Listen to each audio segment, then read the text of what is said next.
Symbolic chart ನೋಡಿದರೆ ನಿಮಗೆ ಅರ್ಥ ಆಗಬಹುದು ಅನಿಸುತ್ತೆ. ಫ್ರೆಂಡ್ಸ್, ಮತ್ತೊಮ್ಮೆ ಸರಿಯಾಗಿ ತಿಳಿದುಕೊಳ್ಳಿ. ಇಲ್ಲಿ ಬಳಕೆಯಾಗುವಂತಹ ಸಹಾಯಕ ಕ್ರಿಯಾಪದಗಳು ವಾಸ್ ಮತ್ತು wear.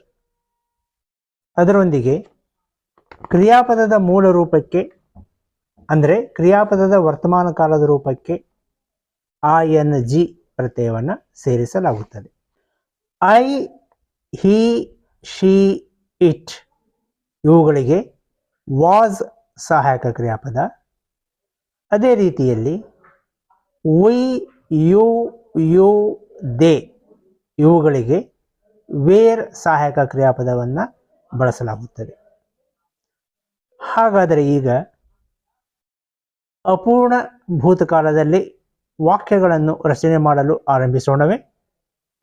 I was living in a village. ನಾನು ಒಂದು ಗ್ರಾಮದಲ್ಲಿ ವಾಸಿಸುತ್ತಿದ್ದೆ.